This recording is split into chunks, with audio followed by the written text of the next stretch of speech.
Hey guys, All in Crypto here and welcome back for another YouTube video. In this video, we're going to take a deep dive into whether XRP is or is not a security. My strong belief and conviction is that XRP is indeed not a security and that there's something very sort of strange and spiteful going on with this whole lawsuit from the SEC. My understanding of a security is something directly tied, whether it be a derivative, a stock, a utility product that is directly tied to a specific company and sort of reflects the price movement of that company. For those of you guys that don't know, the XRP and XRP ledger actually existed before Ripple Labs Incorporated.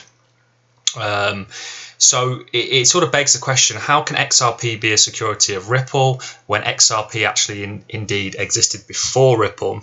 Not only that, it sort of, the XRP sort of tokens that Ripple hold were gifted to them by the creators of the ledger.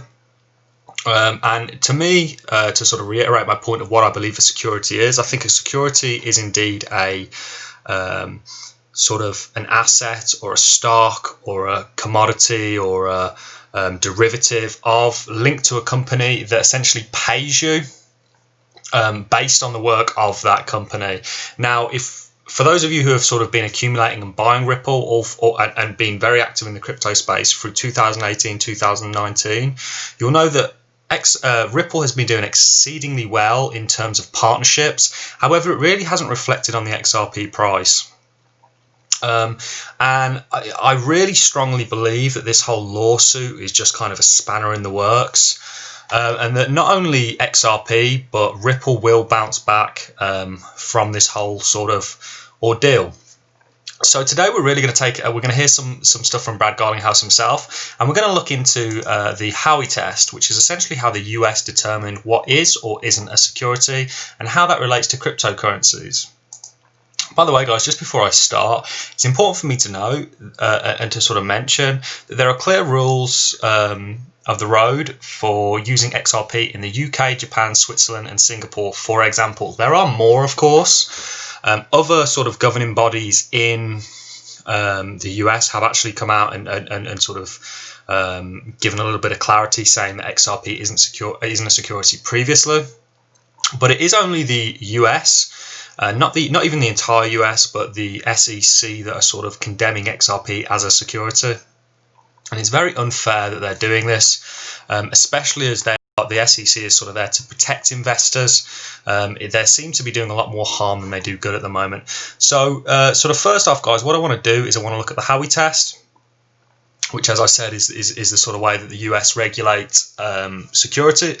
Well, not regulate, determine what a security is. Essentially the origins of the Howie Test. I'm just going to start reading bits of this article to you guys and follow along. And as I'm sort of reading it and going through this article, think to yourselves whether XRP really applies to the tests that they kind of set up to like I say, determine what is and isn't a security. The first thing that we're really going to go into is what exactly is the Howie Test.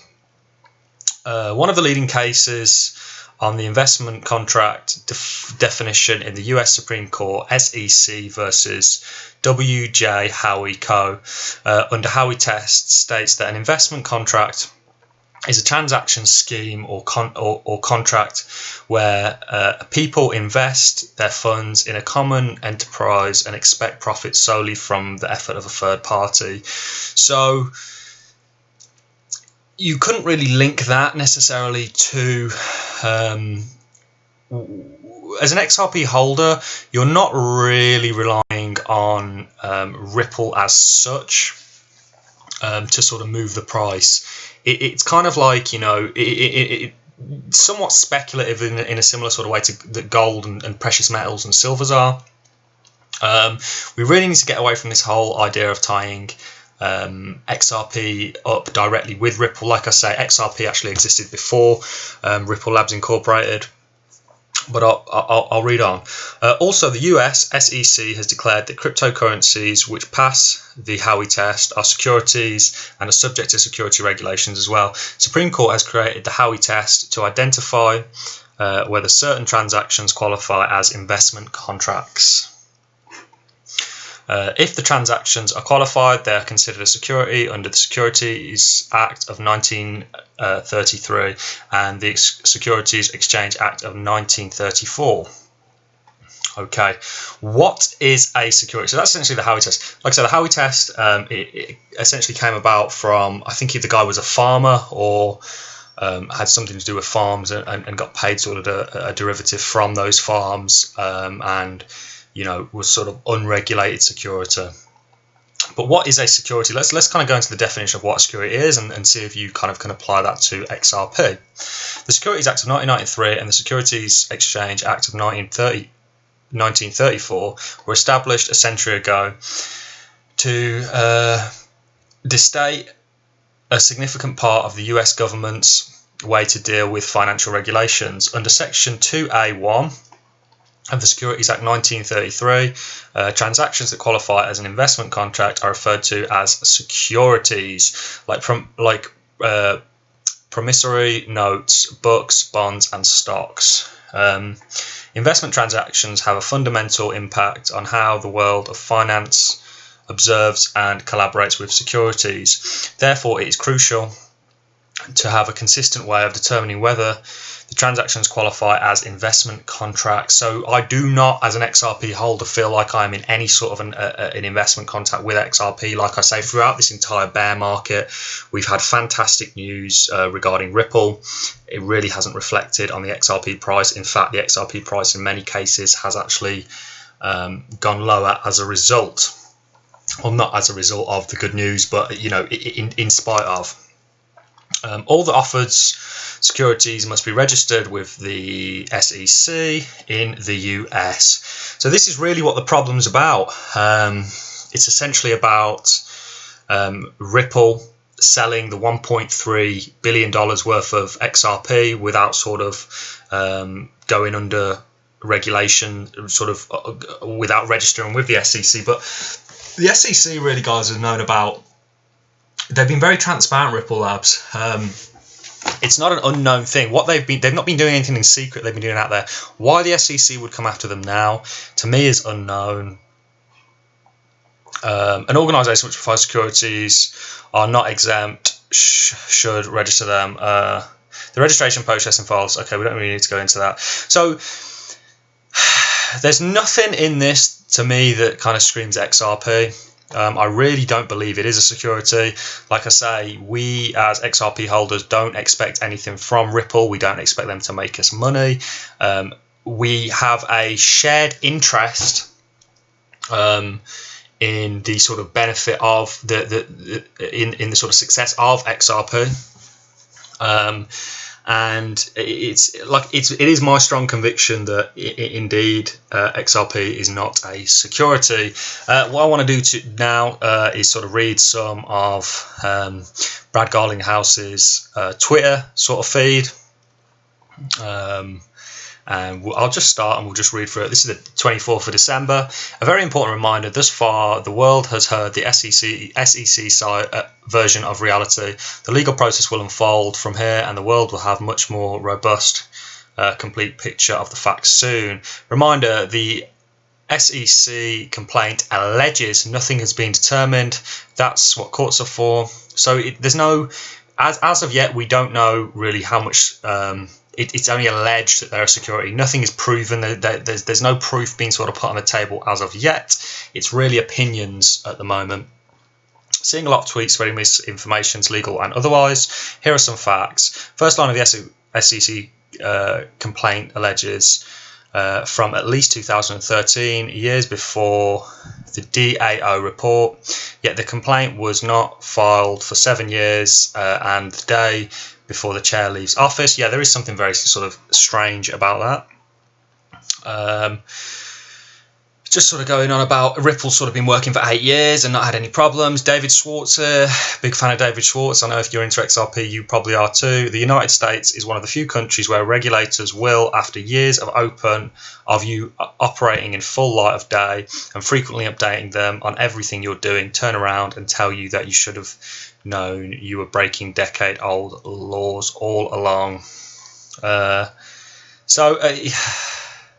Essentially, guys, and I'll just read this one. Japan's FSA, which is the equivalent of the SEC, I assume, has already made it clear that XRP is not a security. I'm optimistic that Ripple will prevail in the final ruling in the US. SBI Holdings remain a steadfast partner with Ripple and look forward to expanding together in Asia.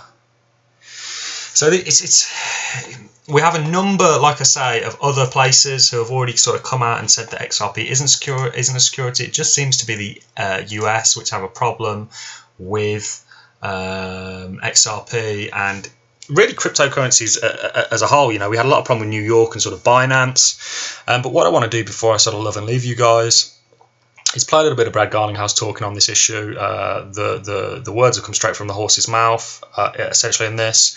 I hope we're sort of getting somewhere, and I'm kind of putting people's minds at ease in regards to XRP being a security of Ripple. So I'll shut up for a minute and I'll go ahead and play what Brad Garlinghouse has to say. Interesting story. I'm going to pick up where Kate just left off, which was the idea that investors may have thought that in buying XRP, they were buying a security that gave them shares or some ownership in Ripple. Why is that wrong on its face? Well, first of all, Tyler, thanks for having me. I think this is an important issue. And I think there has been confusion out there. Ripple, as a company, as Kate introduced, we have shareholders. We've raised capital from venture capitalists, from actually institutions, and even banks like Standard Chartered is a shareholder. XRP is a separate thing altogether. It is a currency that trades in the marketplace. In the last 8 years, over $1 trillion of the currency has traded. And so what we find is, you know, the SEC, in my opinion, having watched this for many, many years, taking a position now that is, frankly, I think, with one foot out the door, a little bit incredible to kind of take the position after 8 years. There are a variety of cryptocurrencies, including XRP and obviously Bitcoin and others who are structured. A little over 2.5 years ago, the SEC came out proactively and said they did not view Bitcoin as a security. They viewed it as a commodity or currency. Shortly thereafter, they came out and said Ether, the second most valuable cryptocurrency, is also not a security. They then have spent the last 2.5 years going after kind of enforcement by saying that certain initial coin offerings were securities offerings. Actually, I've spoken out in favor of that because I think in many cases those were, in fact. XRP, however, is almost undistinguishable from what is Ether in terms of its decentralization, in terms of the breadth of activity. It's traded on a couple hundred exchanges around the world. And what's amazing to me is not a single other country anywhere has looked at XRP as a security. True. You've had countries like the UK and Japan and Switzerland and Singapore all come out and say things that make it clear that XRP is a currency. Actually, one other nugget I think is interesting is even here in the U.S., the Department of Justice has viewed XRP as a currency, and the Department of Treasury has viewed XRP as a currency. Sorry, Kate.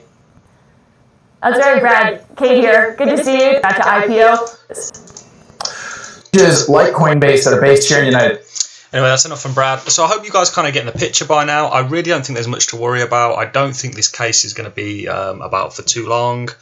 If I can work out that XRP isn't a security, I don't think it's going to take people who do this for a living very long, and certainly people in the sort of legal field very long to work out exactly what's what in this case.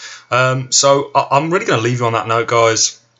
Please like if you like the video, comment what you thought, and subscribe for more videos. Make sure to click that notification bell, and I look forward to seeing you in the next video, guys. Thanks a lot.